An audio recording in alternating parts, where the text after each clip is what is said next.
MMAR, PPL, DPL Coalition Against Repeal, basically the MMAR Coalition Against Repeal, basically a group of sick and disabled and elderly Canadians upon the proposal of the federal government, conservative government, to overhaul the federal program and to X out 23,000, I want to be accurate here, 20,076 licenses to produce cannabis in Canada, and basically make it so that it is commercialized. This, to us, is to some ways reasonable when we're looking at this from a perspective that patients can still access their medicine. Everything that's been raised here, we're operating within the confines of prohibition. So what our patients had no choice but to do. 200 of us gathered together and went to predominant lawyer John Conroy, QC, Queen's Counsel attorney. Went to him and asked for his support. He sort of supported a group of us to start out. We've grown from 200 to 2,000 in 3 months. We've raised $11,000 to seek an opinion, to stand up and say no. Taking away our medicine is going to produce more barriers for people like David, who supplies his daughter, who may not be able to afford $3,000 a month. The projected price, $8.80 a gram, plus shipping and tax. So I mean, this is what falls back onto the medical patient. Myself, a 20-year terminal patient and legal patient for 10 years as a cultivator, I've faced all this stuff that's been raised here. I've looked at this head on. This is why instead of waiting and talking to the government, hoping the conservatives will just let us keep growing, let us have our medicine fairly, let our dispensaries help the sick and disabled and the elderly as they need to be helped. This is Canada. We're in a country of ethics, of morals. I used to be proud of this country. But in the past 10 years, I've seen nothing. In the past year especially, it's been very scary. Bill after bill after bill saying that they're for public safety. They're opening the doors to organized crime in some ways, you know. And for us, it fundamentally, at the end of the day, the coalition, you know, I'm speaking a little bit, I'm kind of going back and forth between myself, what I've heard, and then of course, fundamentally, the coalition, we're going after this from a legal standpoint. You know, I mean, we're looking for any help, impact statements. We do have a flyer that's listed up at the front here for people to go around, take a flyer home with you, check out our website, read up on what we've done, what we've done to date. Clearly, many of us are very passionate about this issue. But right now, with 30,000 medical patients on the line and a hell of a lot of excuse my language, but a hell of a lot of passion clubs, quite frankly, on the line. What this amounts to is a paper project by the federal government that says we're going to supply your cannabis. Well, we've done that road once with Prairie Plant Systems Incorporated, or whatever they are. They supplied all of Canada, and it was a colossal failure. So medical patients once again are being told now, you got to now conform to this. There's also our supporters who grow. Those of us who can't grow for ourselves, like myself, I've gotten too sick to continue to grow. So if I need someone to grow for me, that option is going to be removed. And what option are they giving me? Hey, Mr. Wilcox, you can pay $14 or $12 a gram and you can order for us if you got credit. I'm on disability. And like David said, I can't afford $3,000 a month either. I'll leave it at that because I'm not going to brag. I can really get passionate about this. But as far as the coalition goes, impact statements and raising funds, this is a legal matter. We hope to go up in front and show under whatever our attorney comes up with. We believe, or at least I can say that I believe, it's a barrier under Section 7 of the Charter of Rights and Freedoms. It was established as such. This is why we're talking here today about medical marijuana. It's legal because a medical user went before the courts and said it's a charter right to use cannabis in this country, to put in my body what I want. That should also incorporate what I cultivate, what I consume, provided I'm not hurting anybody in the process. So I don't think anybody on this panel or in this room who's used cannabis or knows somebody who has, or has been to a 420 rally, has seen any violence, any fights, any breakouts. It's just, it doesn't make sense. We're all working within the confines of prohibition, and if we don't have our leaders take some leadership in the political arena, we're going to have no choice but to continue having sick and dying patients have to take this route, a $250,000 route, through a lawyer, and 5 years of our time to try and stop them from doing what they're doing. So, in my words for the coalition, please help. impact statements, funding. Thank you.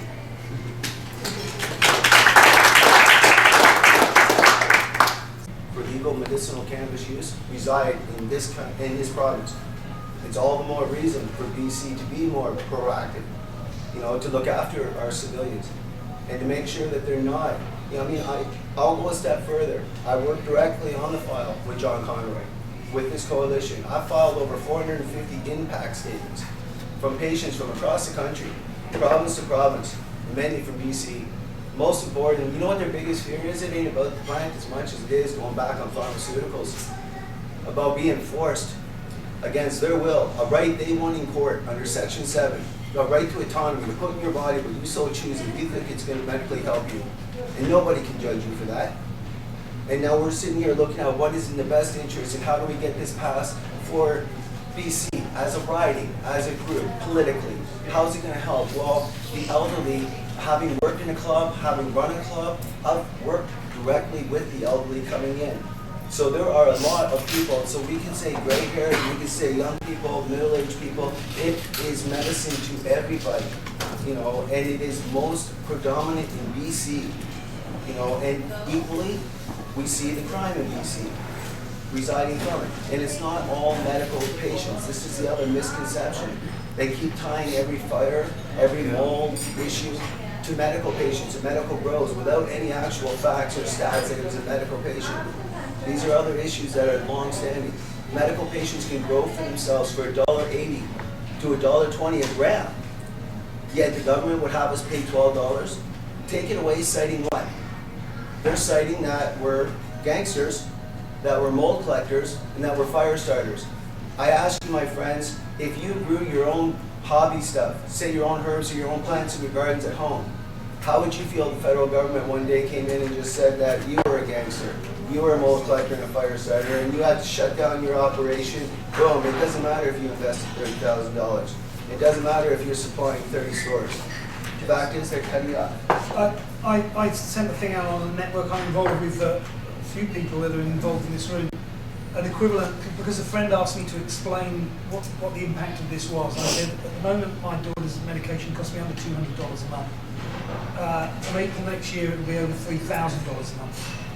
I said, I can't. And they'll be radiated because of government's new policies, what they do now and what they want to continue to do is forcing whoever cartels, we're talking cartels, that's a polite word for mafia guys in my world. Don't want them.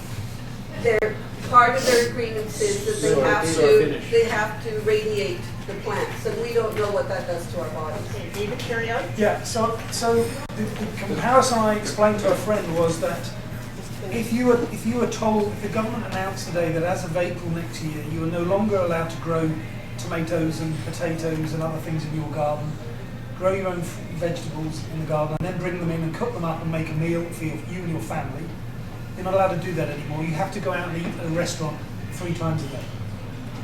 Financially, you'll understand the difference of growing your own fruits and vegetables. If you've got a good enough backyard and you're a good enough hobby gardener, you can grow enough potatoes and other stuff. But if you need to eat, and most of us do, it's the same with medication. People need this medication. People are growing this for themselves. I hasten to add, I don't grow it for my daughter. I have a grower grows it for us, and it's cheap.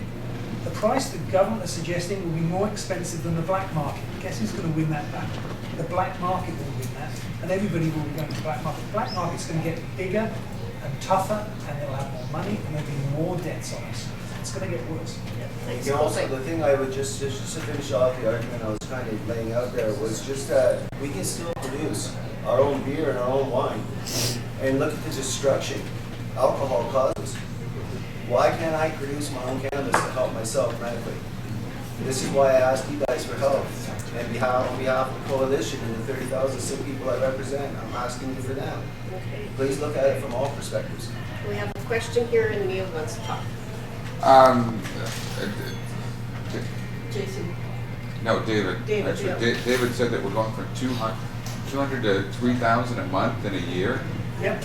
And It costs right now for someone to grow their own under $2 a gram. The government's going to stop that. There'll be no more permission for us to be able to grow our own medical patients. And their regime is going to end up costing people $10 and more per gram. Now, by the way, that's not our estimates, that's their That's the estimates. government of Canada's estimate. That would be their price. And for me, I'm really glad we're here. We're talking about a document put out by the Liberal Party of Canada about trying to make some sense in this policy. It's about freedom. I guess I'll let you ask a question, sir. Yeah, I'm sorry, I just wanted to get Pat's attention. Okay. Are you through it? Is your meeting Well, agreed you know, thank goodness we're talking about this in some sane terms, and we've got a party that's actually looking at it from ways of not about monopolizing and taking our rights away. This is about freedom. That's why prohibition doesn't work. That's the dynamics that happen when you try to prohibit something, is because people don't feel free anymore. And you don't have to tell them about the lessons their mother taught them about not to murder and steal for the most part. Most people want nothing to do with that. And most people want nothing to do with drug abuse either. They want to live their lives happily and peacefully and not be bullied. And when public servants come along and say, well, or dictators come along and say, well, you can't do this and you must do that, well, the reaction is to do that which you otherwise wouldn't even have thought to do. And we don't have dictators here. We have freedom here, supposedly. That's what we're supposed to have. Canada. We defeated Hitler. We've got this thing, well, I guess we got the British North American Act, but even that was now replaced by the Charter and the Charter. So we're supposed to have public servants that just facilitate our right to make whatever choices we want, unless we're harming somebody else and interfering with somebody else. We're also supposed to have, and this goes back to the BNA Act, and we don't have that anymore here, is these principles of fundamental justice, which we wouldn't have these conversations here right now if we had that type of thing at play here, where you've got to come before an adjudicator accused of doing some damage but innocent until they prove with evidence that on one side of a set of scales you did some damage, and on the other side they can penalize you to balance the scales, that you get to meet your accuser, that they have to prove that you had the intent and the knowledge that your actions were going to cause the damage. You would not be penalized for having possession of one of God's best herbs because you thought it might help you feel better.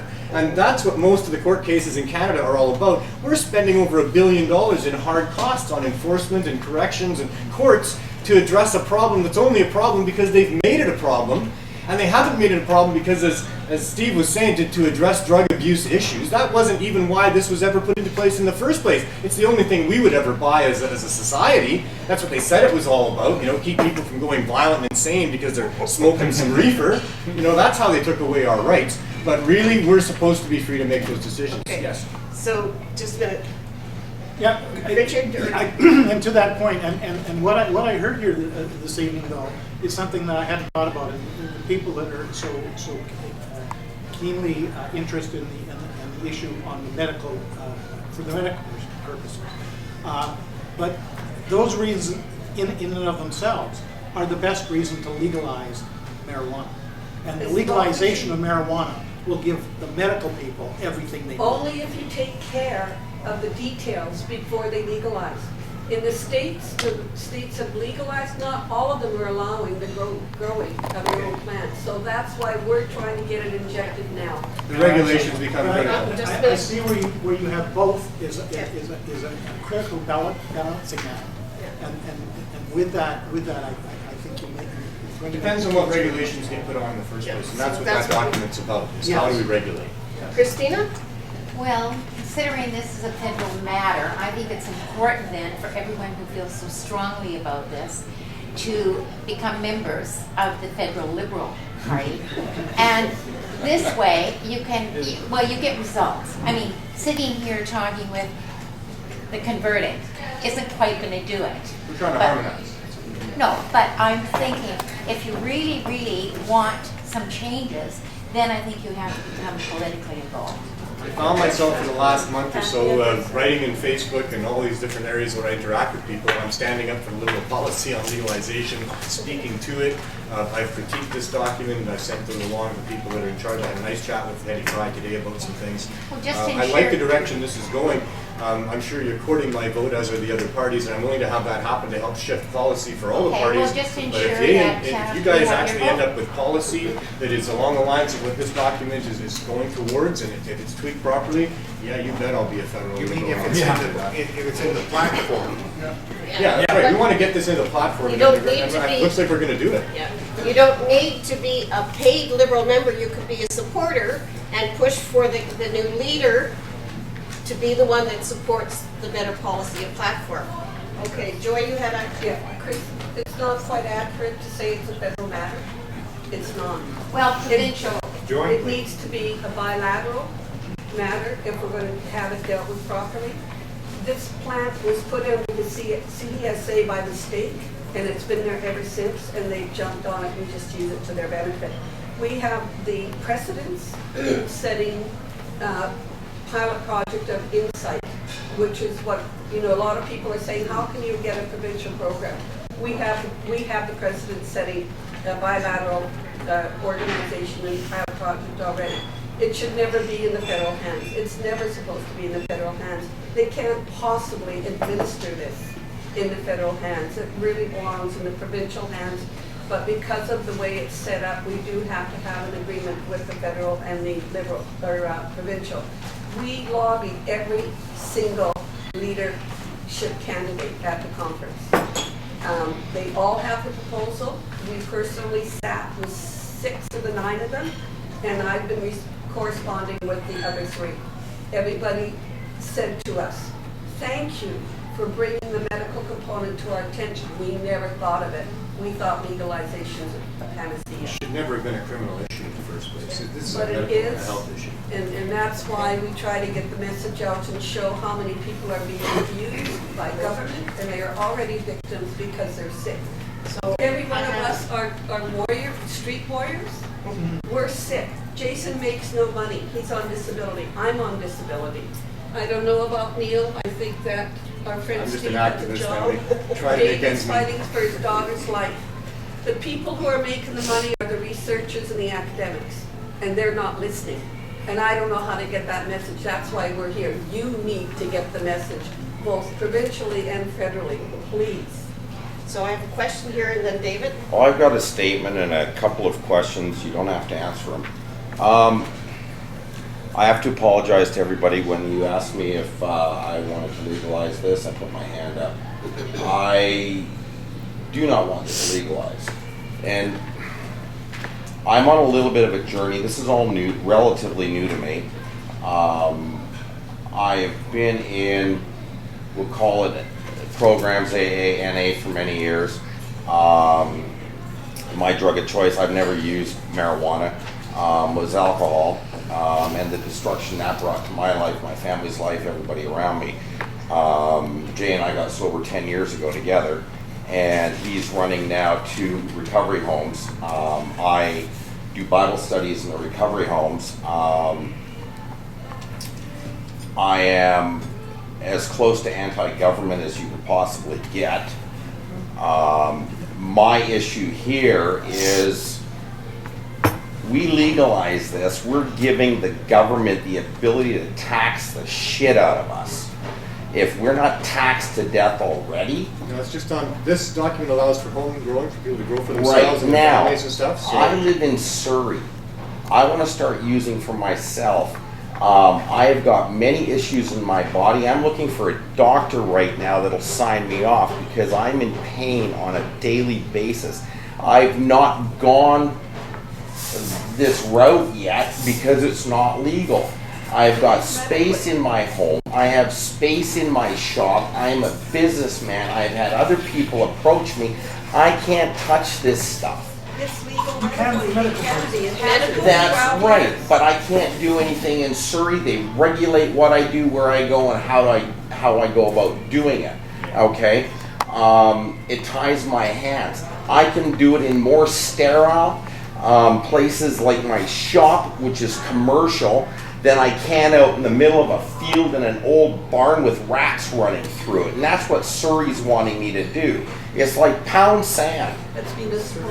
It is. Yeah. But the And point is, what you have there is bad regulation. Yeah. And the fact that some people write bad regulations does not justify prohibition, because prohibition is worse than any bad regulation. true, but why can't we move forward with this? Because like I say, I'm new into this.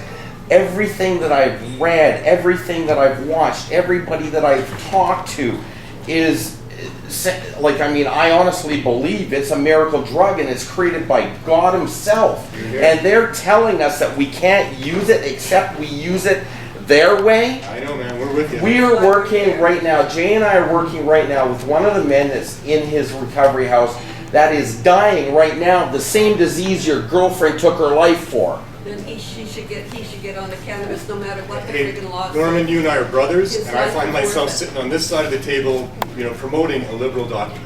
You know, I'm just a small businessman trying to make a buck at the same time trying to help somebody I'll possibly. give you I- a part of the answer from an economic perspective, sort of. The thing is that when you look at the kind of things you're describing and the kind of things that the federal government is now proposing that are really bad, what is the reason why those stupid regulations you're talking about put you in a barn? And what is the reason why these stupid regulations put the price up to $10? The only justification for both of those bad regulations, actually the only excuse, because it doesn't really work as a justification, the only excuse for those bad regulations is we have to put on these regulations in order to keep prohibition alive for everybody non-medical. When you really look at it, what ultimately is the excuse for why they say you can't grow your own and for why they say you can't put it in your shop? Their only real excuse for that is, oh, we're keeping it away from other people, we're keeping it prohibited from other people other than medical.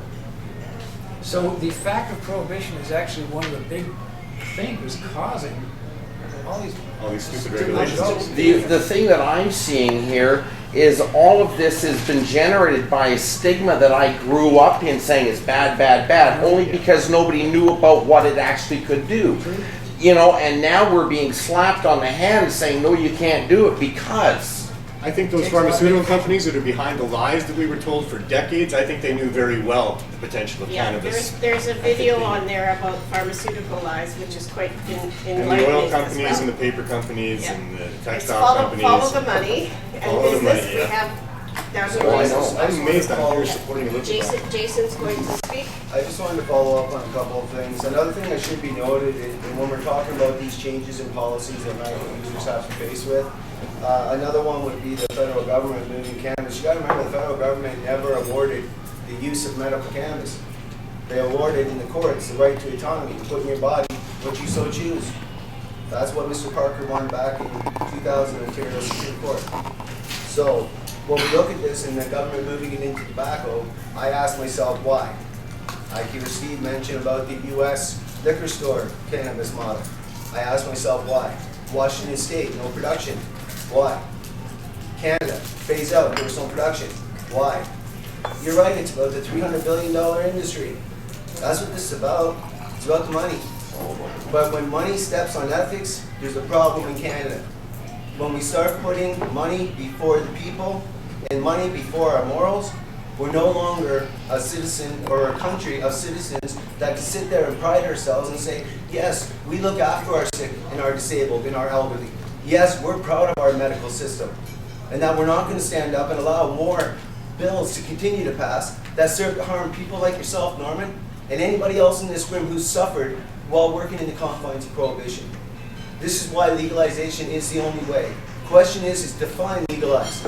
Legalized inclusive to big business and corporate industry under strict governance that puts it out of reach for the average patient like myself, or a more inclusive one, that, a more holistic dispensing model.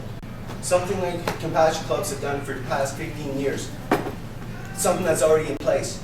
It just needs to be capitalized on, like what Joyce proposed. Some of this stuff is surely needs to be looked at to be looked at as something to protect not only the sick and disabled, but also to represent our country. This is still Canada. Ethics before money.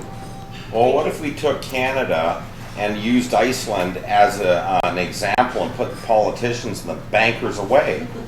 Like seriously, when are we going to take this country back for who it is, for what it is? Norm, regarding doctors, I'm sure if you contact the Compassion Clubs, they will give you the name of doctors, they will point you in the right direction of doctors who sign. We have it legal, this is year number 13 in Canada. Medical That is 13 incredible years, maybe. because it's not legal in the States.